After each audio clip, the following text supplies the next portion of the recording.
Magandang hapon po sa ating lahat at tuloy-tuloy pa rin po ang ating pong pag-aaral sa Book of James.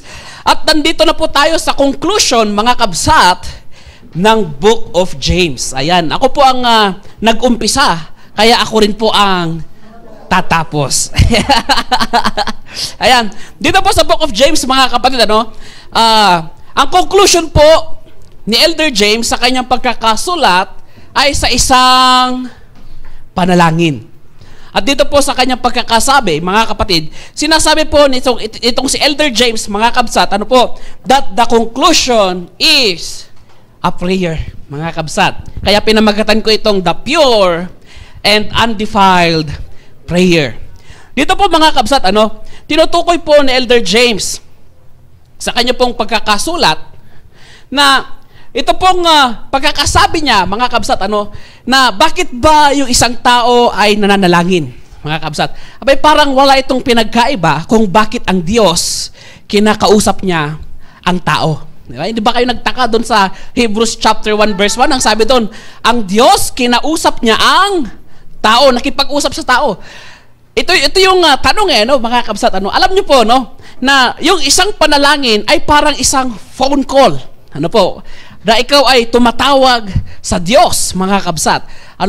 At paano mo siya tatawagan? Paano mo kakausapin ang Diyos? Ikaw ba ay mananaginip?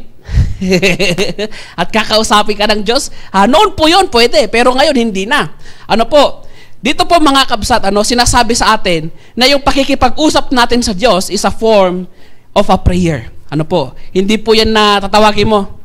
Ano kaya yung number ni God? Ano kaya yung phone number ni God tatawagan ko nga at mag-request ako ng ganito? Hindi po mga kabsat, ito pong panalangin, mga kabsat, ito ay malakas ang signal nito.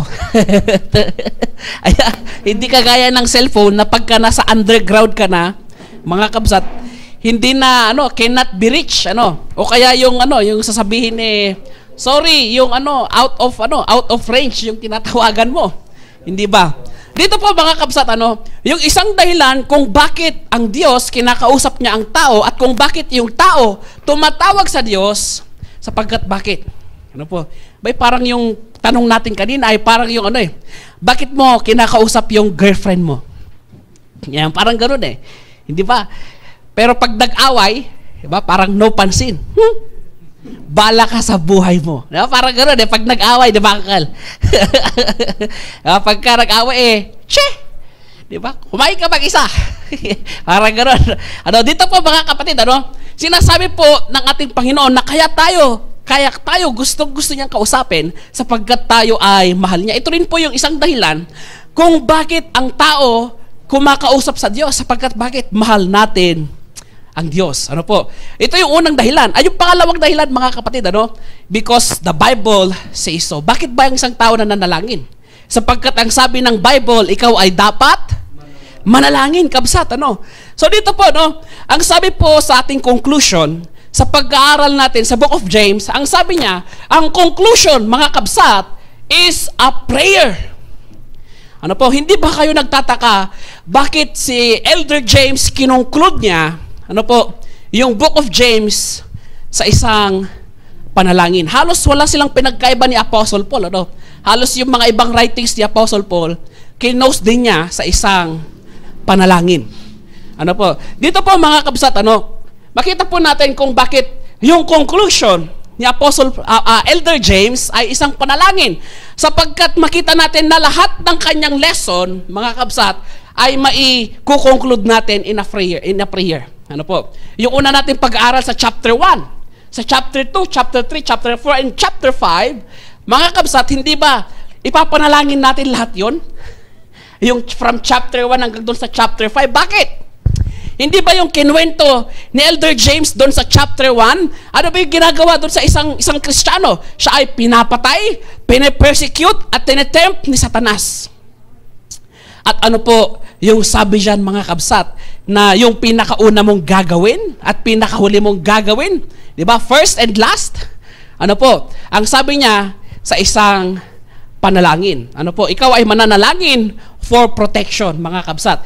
Dito po, kung bakit po pagka ikaw po ay nakakaranas ng paghihirap sa buhay, kung ikaw po ay nakakaranas ng persecution, ng suffering, o kaya yung sinasabi ni Elder James doon sa chapter 1, ano po, consider it pure joy whenever you face various trials. Ano po? Hindi ba pagka yung time na ikaw ay pinapersecute, hindi ba yung time na ikaw ay nakakaranas ng paghihirap sa buhay, ito yung time na ikaw ay nananalangin?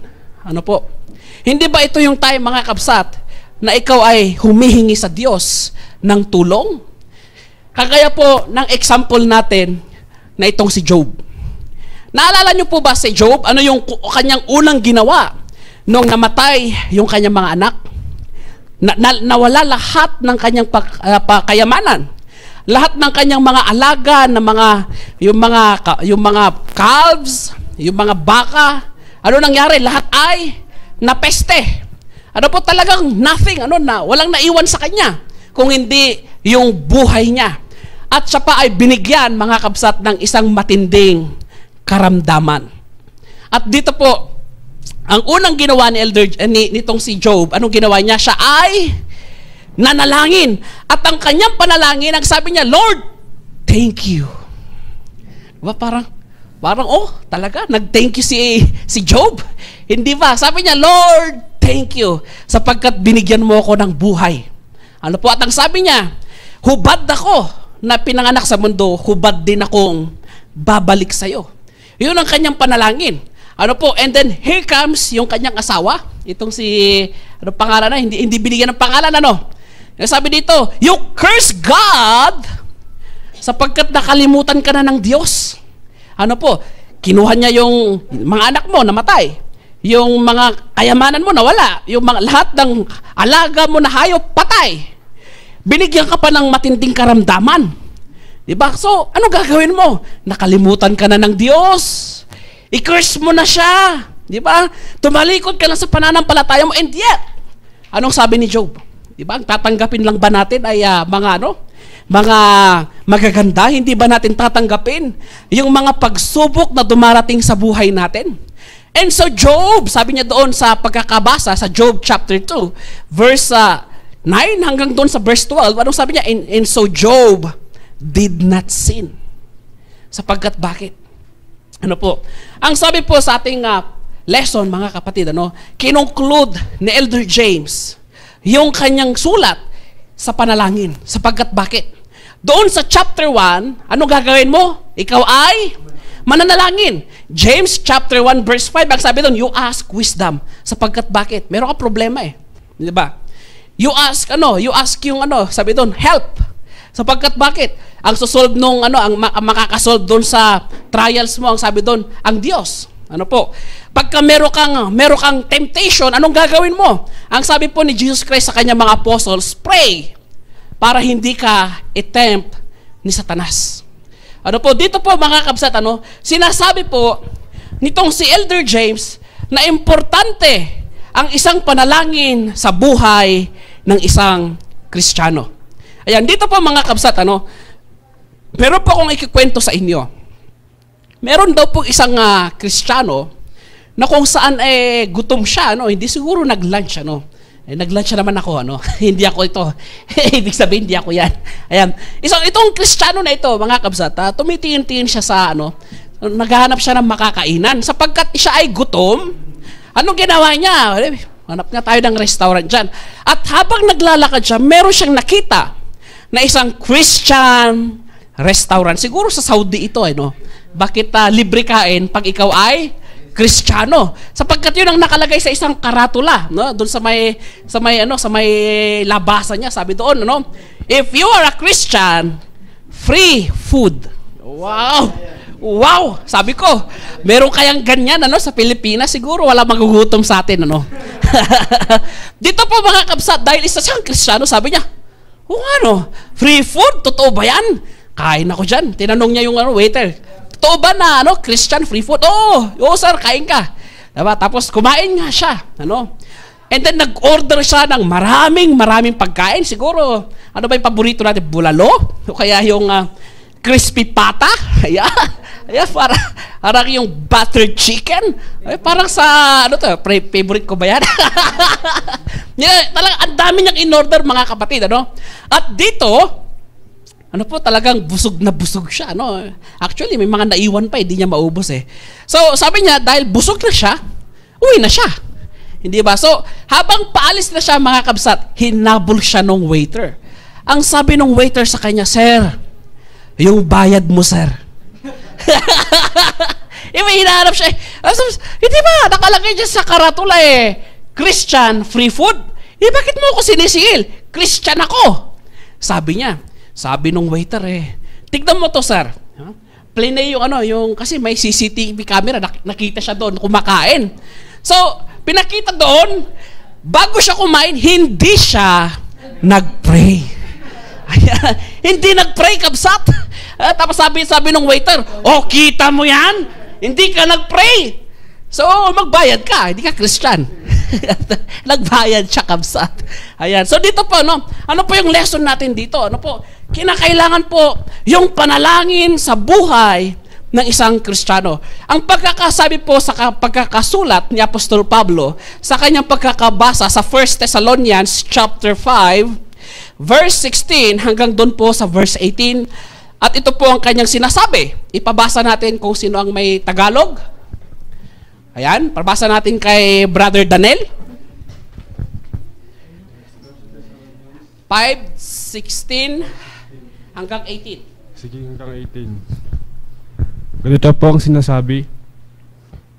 "Magalak kayong lagi," verse 17.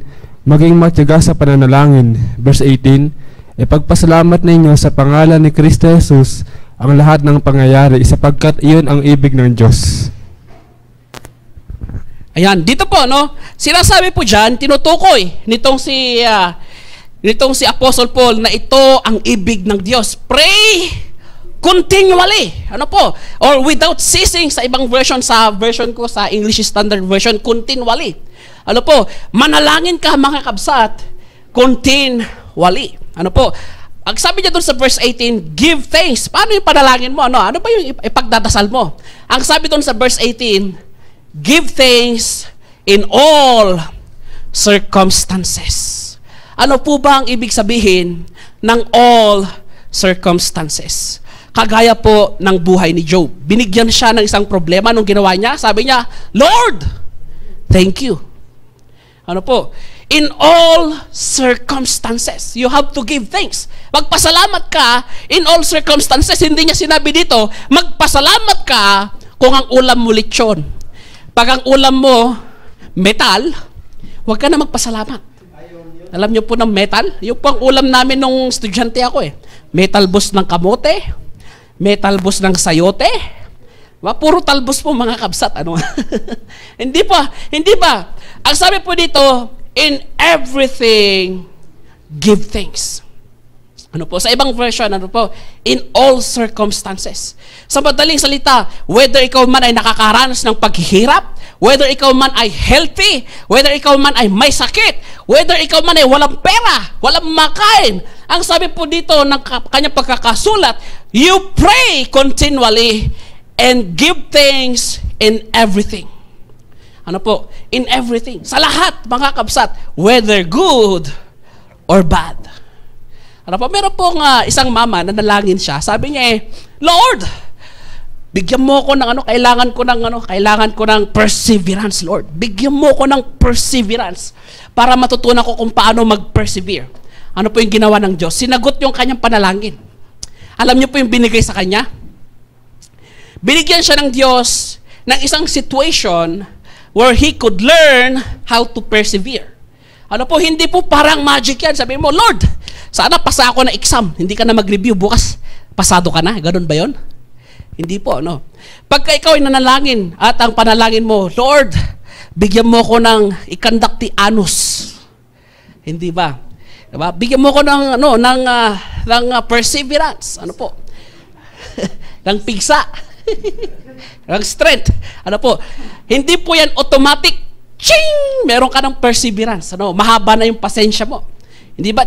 Ching! Parang gano'n, no? Then meron ka ng pagtitiis. Ano po? Hindi po. God will give you a situation where you can learn how to persevere.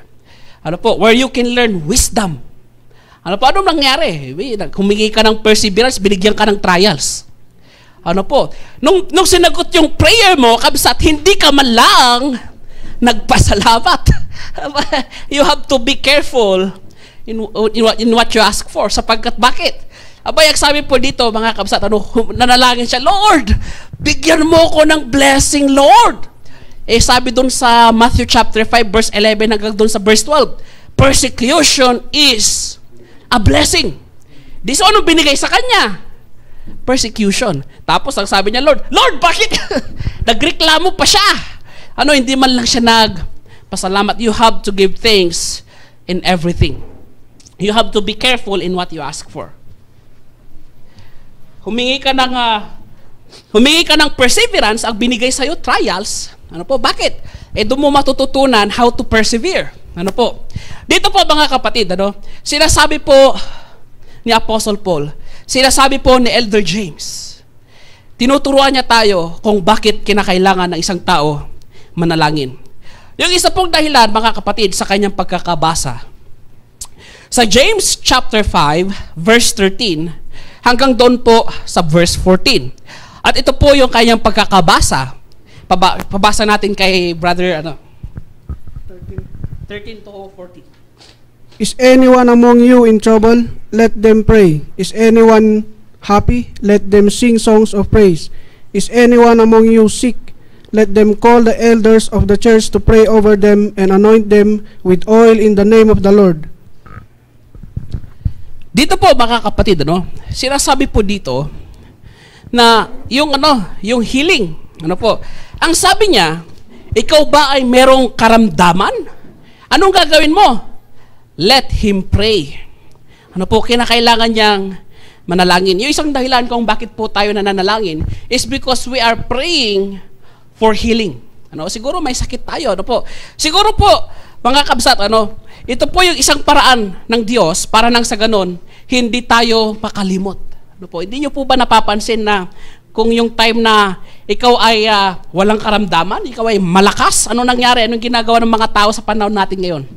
Pag siya ay walang karamdaman, walang problema, maraming pera, walang problema, walang iniisip sa buhay, anong gagawin niya? Mag-party, magdamag. And yet, pag siya ay nagkaroon ng karamdaman, at siya ay na-ospital, at nasa bingit ng kamatayan ng kanyang buhay, doon niya sasabihin, Diyos ko! Tulungan mo ko. At doon lamang siya mananalangin. Siguro po dito, mga kapsat, kaya binibigyan tayo ng trials, persecution, suffering, temptation, ay para nang sa ganun, ikaw ay huwag makalimot manalangin. Kapsat. Siguro po ito yung isang dahilan kung bakit ka binibigyan ng trial, sapagkat dito, ikaw ay matututunan mo kung paano manalangin. Dito po sinasabi ni Elder James sa kanyang conclusion, chapter by chapter, kinakailangan mong manalangin. In times of trials, in times of persecution, in times of temptation, diba, nagkaroon ng problema, inaway ka na, mayroong pag-aaway, inaway ka, anong gagawin mo? You need to pray. Ayan po yung tinuturo sa atin ni Elder James.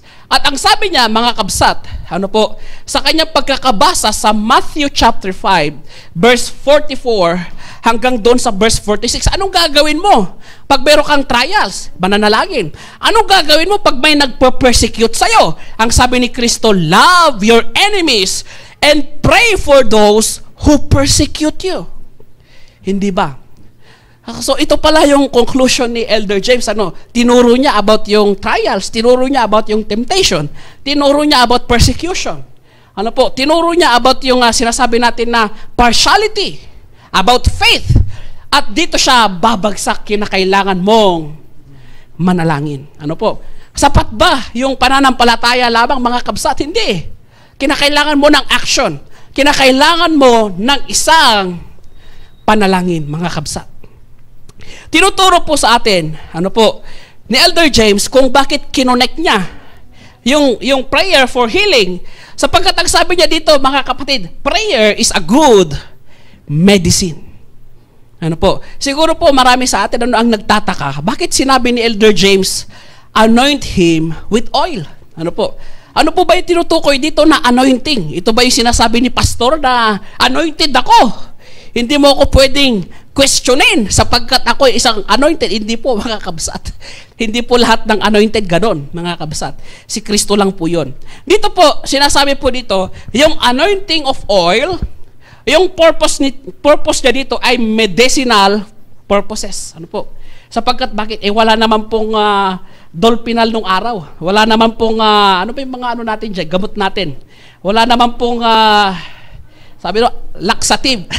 Alaksan, o kaya yung mga mga iba-ibang klase ng gamot, mga kabsat. So, ito po yung form ng kanilang ng kanilang medicine. Ano po, hindi pa sila ganong ka-advance. Ano po, so wag kayong magtataka, ano po, kung bakit meron tayong visitation and then hindi kami nag-anoint ng oil, meron ng gamot mga kabsat. Ito po yung form ng kapanggagamot nila noon. So, bakit po ba, mga kabsat, kinakailangan manalangin ka kung meron kang sakit? Sapagkat bakit? Hindi ba ang sabi po ng ating Panginoong Hesukristo, ano po, nung siya ay nabubuhay pa, wala nang mas gagaling pa na doktor kaysa kay Kristo. At ang sabi niya dito sa kanyang pagkakasulat, sa verse 15, ipabasa natin kay bro, ikaw naman. James 5:15. And the prayer of faith will save the sick, and the Lord will raise him up. And if he has committed sins, he will be forgiven. Ang sabi po dito, mga kabsat, and the Lord will raise him up. Ano po? Kung Lord's will, mga kabsat, kung will ng Diyos, na ikaw ay gagaling, abay kahit na ano pa yung sakit mo, gagaling ka talaga, Lord's will yun Ano po? Kung Lord's will, mga kabsat, na ikaw ay hindi gumaling, at sabihin niya, oras mo na, abay Hebrews chapter 9 verse 27, God appointed a time for a man to die once, and after that to face judgment. Sabi doon, meron kang appointment. It is appointed for a man to die once, and after that to face judgment. Mga kabsat, hindi natin hawak ang ating buhay. So, therefore, you need to pray continually. Sapagkat bakit? Hindi mo alam kung kailan ka kukunin ni Lord. Ano po? Ang sabi po dito, mga kabsat, kung Lord's will, gagaling ka talaga. Hindi ba? Sabi dito, and the Lord will raise him up. Yung isa pong dahilan, mga kabsat, kung bakit tayo nananalangin, because we are asking for forgiveness. Hindi ba? Pag nananalangin tayo, we ask for forgiveness. Ano po ba yung pamamaraan ng Diyos para sa isang Kristiyano mapatawad yung kanyang kasalanan? Kristiyano ito hindi ko sinasabi yung hindi pa Kristiyano. Ikaw ba ay babaptize ulit? Hindi na. Hindi ba? Ang sabi po doon sa pinag-aralan natin kanina, ano po sa 1 John chapter 1 verse 7 hanggang doon sa verse 9, kinakailangan manalangin ka, and God is faithful and just to forgive you. Bakit po ba, mga kapatid, kinunek ni Elder James yung forgiveness of sin doon sa may sakit? Ano po? Sapagkat nung araw po, mga kabsat, at hanggang sa panahon natin ngayon, hindi ko po sinasabi na always, pag may sakit ka, may kasalanan ka, hindi po. Sinasabi ko po, na sometimes, yung taong may sakit, ay may connection doon sa kanyang kasalanan. Hindi ba kayo nagtataka, mga kabsat, kung bakit nagkaroon ng sakit na AIDS? Hindi ba kayo nagtataka, kabsat, kung bakit nagkaroon ng sakit na HIV? Hindi ba dahil merong isang mama nakipagtalik sa hayop, and then nakipagtalik sa aso? So, anong nangyari? Abay, nakipagtalik doon sa tao, anong nangyari? Na-spread yung disease. Galing sa hayop yan Hindi ba kayo nagtataka bakit may mga ganyang sakit? Ang sabi po, mga kabsat, yung karamdaman, mga kabsat, ay merong koneksyon sa kasalanan. Bakit ba siya nagkaroon ng cancer sa baga? Hindi ba inabuso niya yung kanyang katawan? At siya ay nanigarilyo, pake-pakete?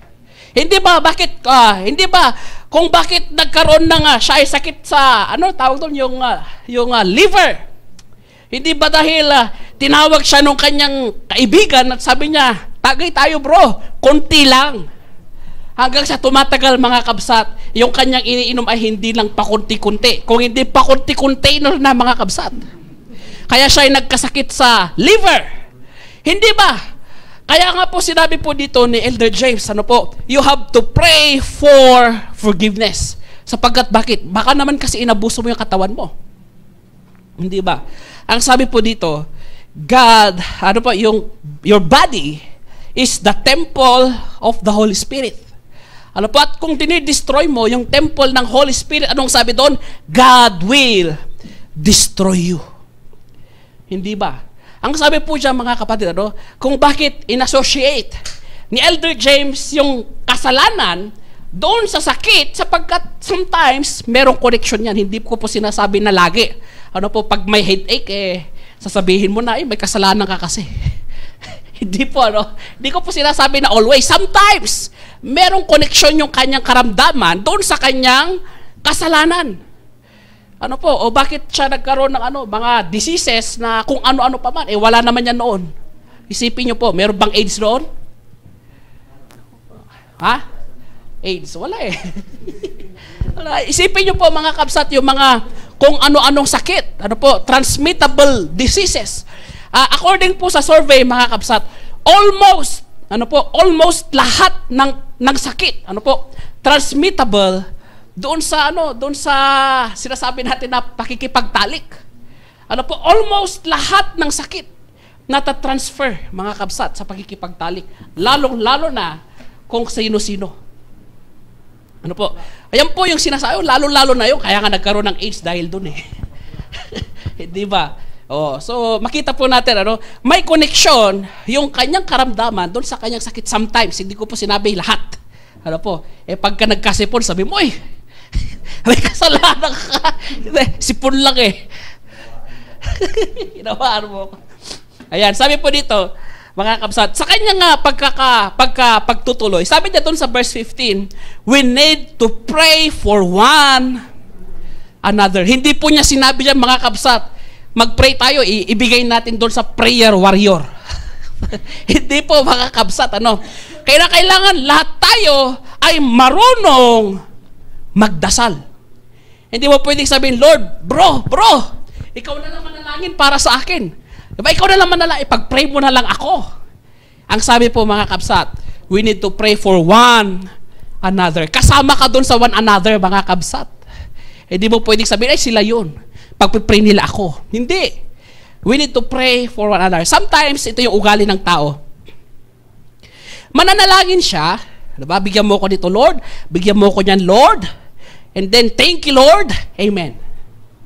Diba? Ano nangyari? Hindi niya pinag-pray yung kanyang mga kapatid. Hindi niya pinag-pray, mga kabsat, yung mga mahal niya sa buhay. Ang pinag-pray lang niya ay yung kanyang sarili. Ang sabi po ni Elder James, we need to pray for one another.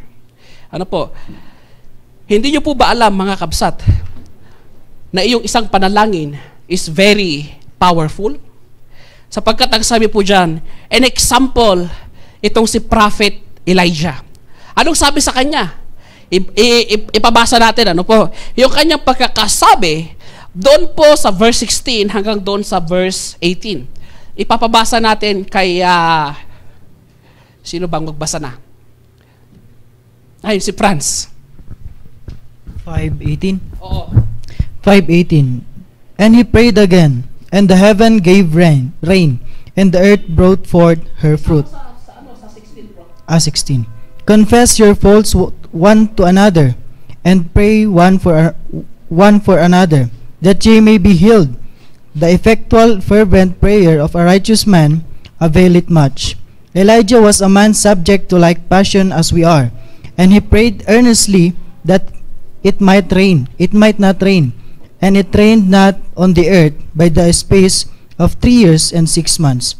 And he prayed again, and the heaven gave rain, and the earth brought forth her fruit. Sinasabi po dito, mga kabsat, the power of a prayer, mga kabsat. Itong si Elijah, siya ay nanalangin. Sabi niya, huwag kang umulan. Anong nangyari? Hindi umulan ilang taon? 3 years, mga kabsat, hindi umulan. At nanalangin na naman siya, sabi niya, Lord, umulan ka. At itong nangyari, umulan nga. At lumago yung mga pananim, tumubo yung mga halaman at nagkaroon ng bunga. Ipinapakita po dito, mga kabsat, ano po, how powerful a prayer is.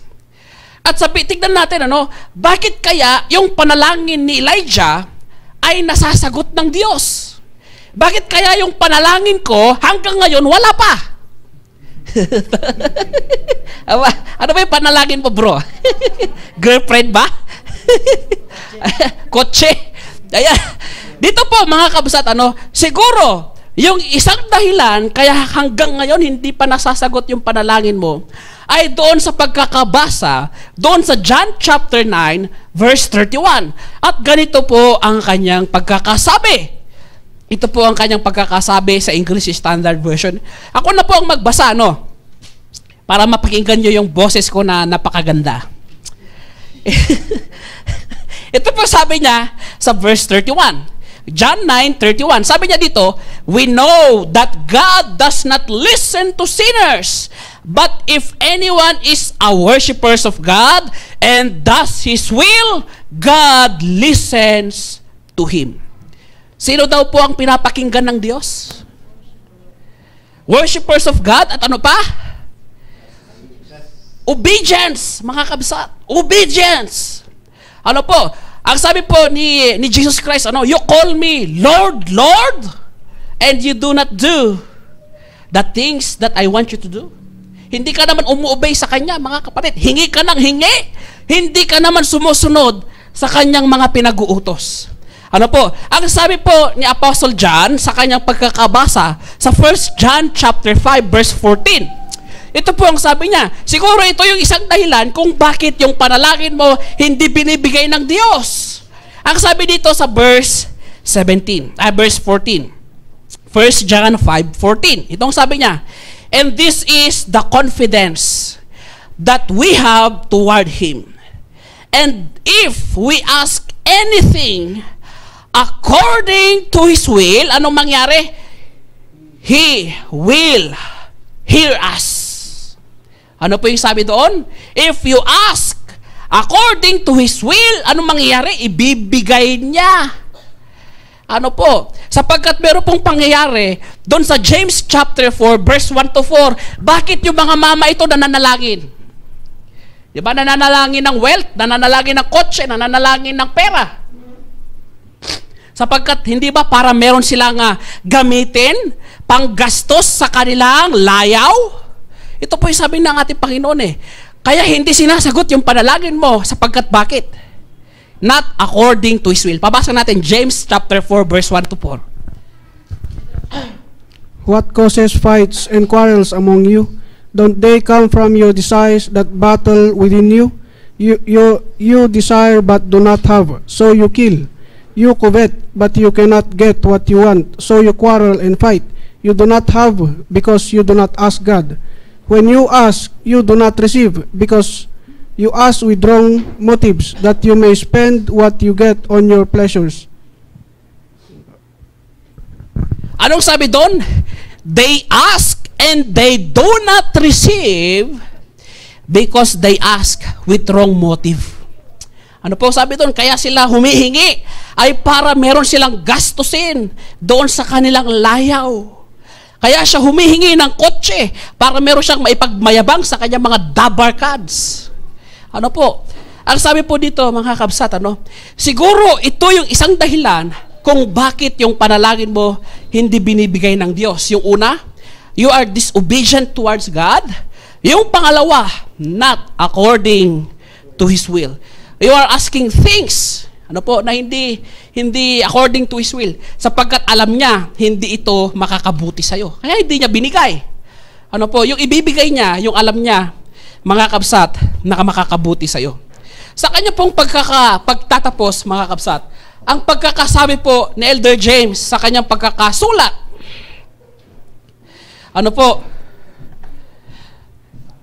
ako pala yan. Hindi pala si James yan. Ang sabi, mga kapatid, when you stop praying, that's a sign that you start dying. Ano po? Yung oras na ikaw ay huminto na sa pananalangin, ito yung sign na ikaw, mga kabsat, ay unti-unti nang nagbabackslide. Ano po? Kaya ang sabi po, mga kabsat, sa pagkakabasa ni Elder James sa kanyang pagtatapos sa huling dalawang bersikulo, ang sabi niya dito, sa James chapter 5, ito po ang kanyang sinasabi sa English Standard Version. James chapter 5,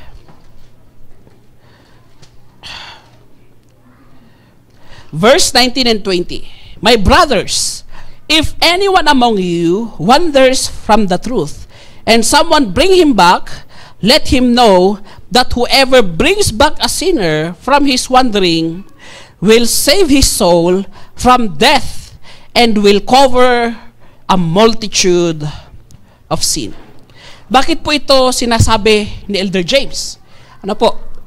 Actually, meron din po itong kaugnayan doon sa pagkakasabi ni Jude, the brother of Jesus Christ, sa kanyang sa pagkakabasa sa Jude verse 23. Ang sabi niya dito, save others by snatching them out of the fire, to others show mercy with fear, hating even the garment stained by the flesh. Ano po yung pagkakasabi dito, mga kabsat? Ano po?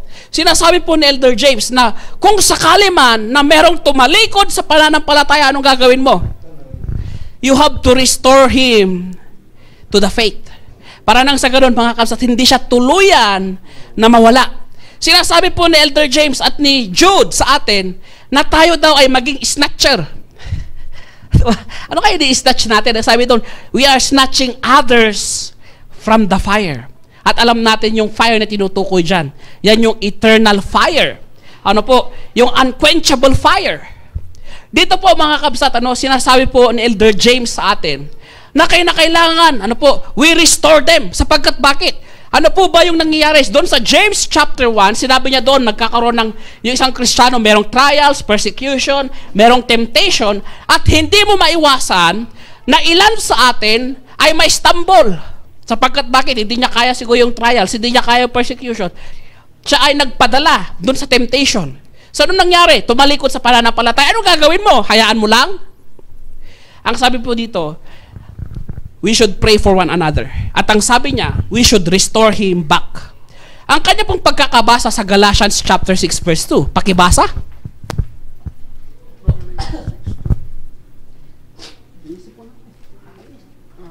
Galatians chapter 6 verse 2. Yung sabi dito na carry each other's burdens, and in this way you fulfill the law of Christ. Ang sabi po, mga kabsat, carry each other's burden, and in this way you fulfill the law of Christ. Ang sabi po natin kanina, mga kabsat, pag ikaw ay huminto sa panalangin, ang sabi po ni Martin Luther sa kanyang popular na quote, sabi niya, to be a Christian without a prayer is no more than possible than to be alive without breathing. Ano po? Pigilan mo nga huminga, kabsat, ng 5 minutes. Diba? Tignan ko kung mabubuhay ka pa. Dito po, mga kabsat, sinasabi po dito na yung panalangin ay kakambal ng isang pagiging Kristiyano. Natural yan sa isang Kristiyano na siya ay manalangin sapagkat bakit? Meron kang Diyos kung wala kang Diyos, bakit ka mananalangin? Wala ka palang Diyos. Kanino ka mananalangin? Ano po? Natural po yan, mga kabsat, sa isang Kristiyano. Sapagkat bakit? Meron siyang pananampalataya. At meron siyang Diyos na sinasandalan. Meron pong questions?